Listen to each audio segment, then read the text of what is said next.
Sa lamesa ng buhay, may upuan din ang lahat. Hindi lang ang maingay ang laging napapansin. Kapag may konting taas, huwag agad ipakita. Baka sarap ng marami, ikaw pa ang mapahiya. Mas mabuting yumuko kaysa magmalaki. Mas mabuting makinig kaysa laging bida ka.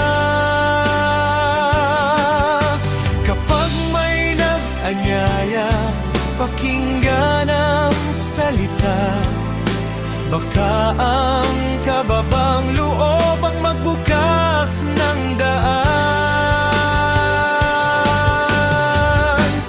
Huwag mag-feeling VIP, huwag mag-feeling VIP.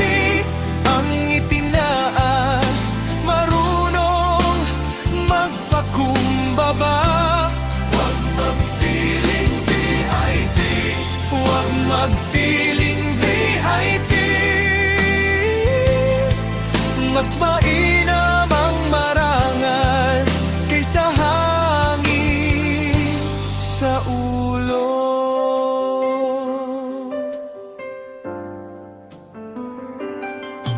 Kung nasa harap ka na ng hari o pinuno, huwag mong ipilit na ikaw ang unang tao. May dangal sa tahimik, may lakas sa maamo. Ang may pusong mababa ang laging pinapansin. Mas mabuting yumuko kaysa magmalaki. Mas mabuting makinig kaysa laging bida ka. Kapag may nag-anyaya, pakinggan ang salita. Baka ang kababang loob ang magbukas ng daan. Huwag mag-feeling VIP, huwag mag-feeling VIP. Ang itinaas, marunong magpakumbaba. Huwag mag-feeling VIP, huwag mag-feeling VIP.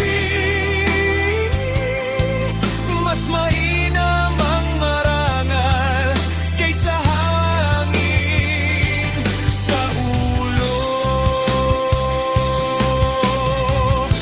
Pag ang papuri ay dumating, huwag mong yakapin agad. Ibigay sa may karapat-dapat at manatiling payapa. Kung may araw na mapansin ka, huwag mong kalimutan. Ang tunay na itinataas ay ang marunong magpakumbaba.